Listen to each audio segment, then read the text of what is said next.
저 푸른 초원 위에 그림 같은 집을 짓고 살고 싶어하는 부식이TV의 부식입니다. 오늘은 울산 소형 전원주택을 보러 왔습니다.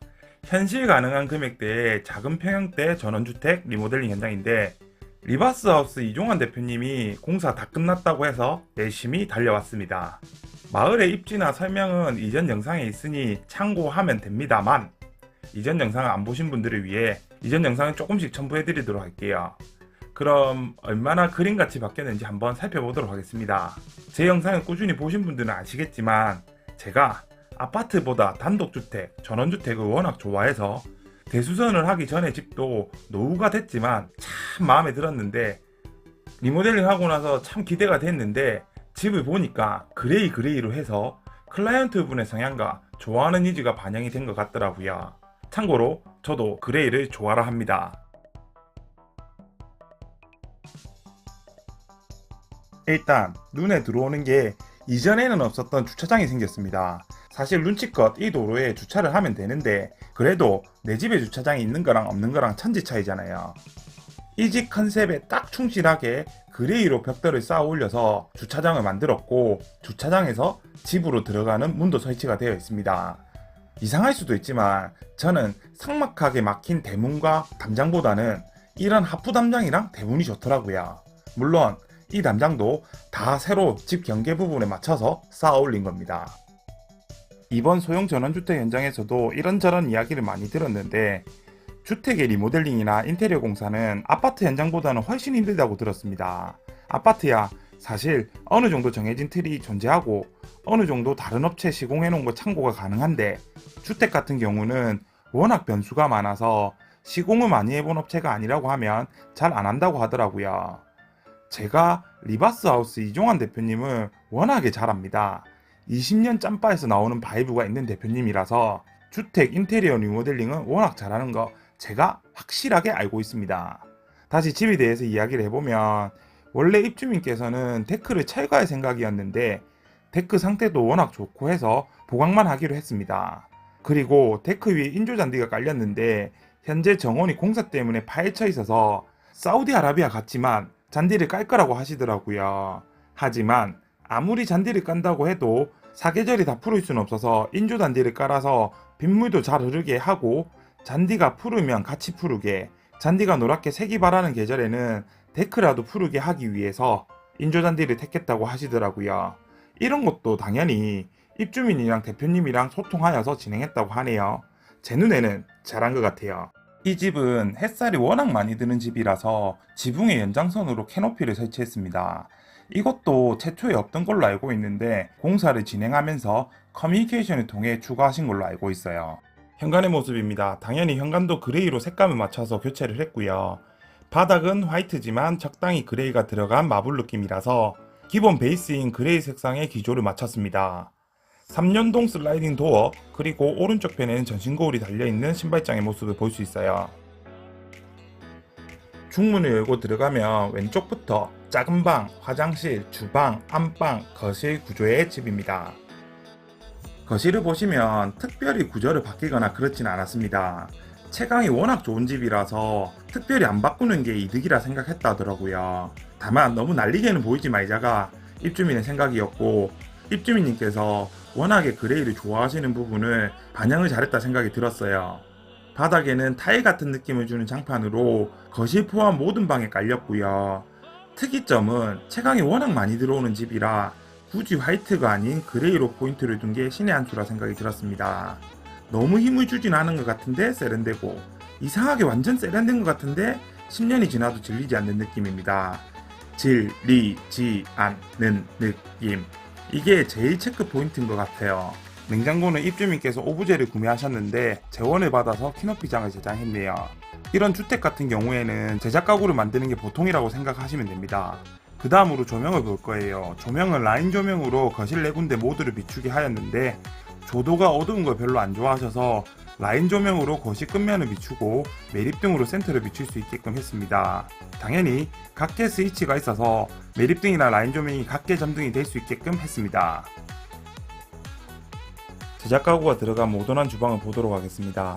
특별한 건 없지만 이전에는 냉장고 자리 때문에 반듯한 주방임에도 불구하고 반듯한 느낌이 없었는데 냉장고를 살짝 틀어줌으로써 반듯한 모양을 갖추게 된 주방이 되었네요.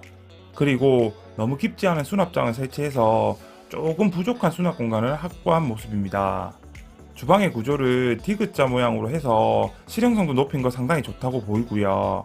요즘 트렌드는 상부장을 없애서 개방감을 살리는 거지만 앞에서 말했듯이 10년이 지나도 안 질리고 굳이 유행에 따라가지 않는 주방의 느낌을 잘 살린 것 같습니다. 백조 브랜드 싱크볼이랑 화이트 수전이 주방창이랑도 잘 어울리는 느낌이었습니다. 저는 집 리뷰를 할 때 이렇게 아일랜드 식탁에서 거실 바라보는 것을 좋아합니다. 괜히 내 집도 아닌데 말끔하게 정리된 느낌이 정말 기분 좋네요. 주방 뒤편으로 다용도실로 가보겠습니다. 이곳에는 유압식 도어가 되어 있어서 우풍이나 바람 등의 유입을 막을 수 있도록 신경을 썼습니다. 저는 공동주택을 제외한 주택에서는 이 부분이 꼭 필요한 부분이라 생각을 합니다. 이곳은 바닥은 방수 처리를 하고 타일을 넣었다고 하더라고요. 그리고 다용도실이 북향이라 볕이 거의 안 들어서 세라믹 코트로 꼼꼼하게 마감을 해가지고 결로나 곰팡이 방지를 위해서 유달리 힘을 썼다고 하더라고요. 이곳 다용도실 한쪽 끝에는 별도의 수납 공간이 있어서 활용도도 좋을 듯 싶네요. 안방입니다. 안방은 일반적인 아파트랑 다르게 이면창으로 되어 있어서 밖에 푸르름이 방으로 전달이 다 됩니다. 창호의 단열이나 이런 건 말 안 해도 워낙 신경을 썼을 거고 안방에는 붙박이장을 설치했습니다. 아무래도 별도의 드레스룸을 없는 걸 감안해서 전면으로 붙박이장을 설치한 듯 합니다. 그리고 안방의 문과 부부 욕실 사이에 감각적인 화장대를 설치해서 심심할 수 있는 안방에 포인트를 두었습니다. 그리고 저는 이 벽지가 뭔지는 모르겠지만 정말 마음에 듭니다. 오돌토돌하게 벽지인데 벽지 아닌 것 같고 왠지 오염되더라도 원래 그랬던 것처럼 그럴 것 같고 왠지 더러워지더라도 잘 닦일 것 같은 느낌적인 느낌이네요. 부부 욕실입니다. 부부 욕실은 엄청 크다는 아닙니다. 그래서 샤워 부스는 따로 없어요. 그렇다고 샤워 공간도 포기못하고 세면대도 포기할 수가 없어서 흔한 말로 올인원 샤워 부스와 세면대가 합쳐진 타입의 샤워 부스 겸 세면대를 설치한 게 인상적입니다. 타일의 전체적인 배색은 마찬가지로 그레이로 해서 연한 그레이 타일이랑 베이지 그레이 타일을 활용해서 같은 그레이임에도 심심하지 않은 부부 욕실을 구현해서 좋은 것 같아요. 현관에서 왼쪽 편에 있는 작은 방으로 왔습니다.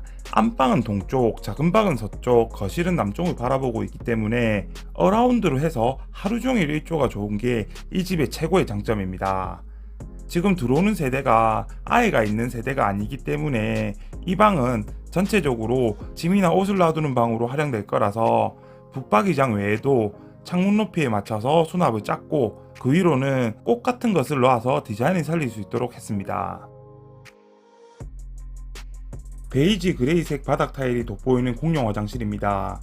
전체적인 타일의 배열은 부부 욕실이랑 동일한 벽면은 연한 그레이 타일, 바닥은 베이지 그레이 타일을 사용하여서 인테리어 디자인의 필수 요소라고 하는 심플 그리고 반복을 하여서 매력적이네요.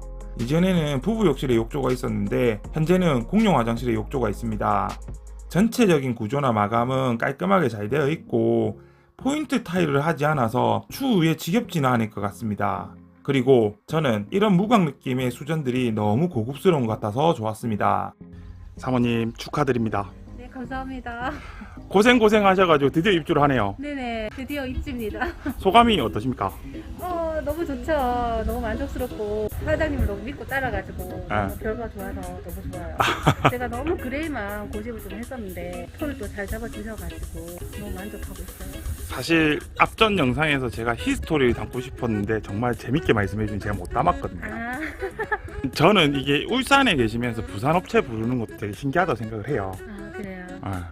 저도 우연찮게 동영상을 보고 이제 전화를 했는데 이제 대화하는 게 이제 저랑 잘 통했고 너무 시원시원하게 말씀을 해주셔서 그냥 믿고 가겠다. 그래서 이제 여기 선택하게 됐죠.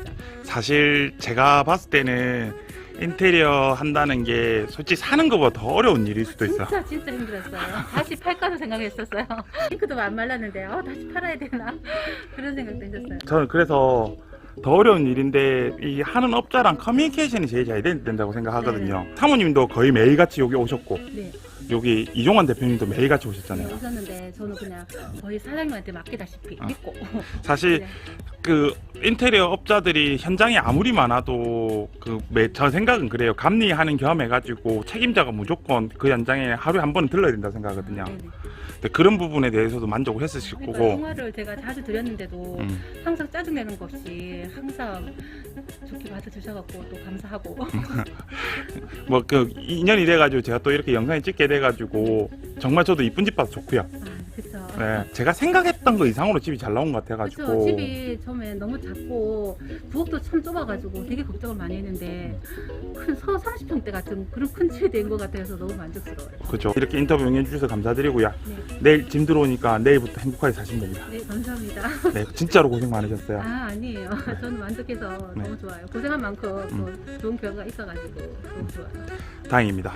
그러면 저는 여기서 영상 마칠게요. 네. 지금까지 시청해주신 분들은 구독과 좋아요 부탁드리겠습니다. 손 한 번만 이렇게 흔들어주세요. 감사합니다.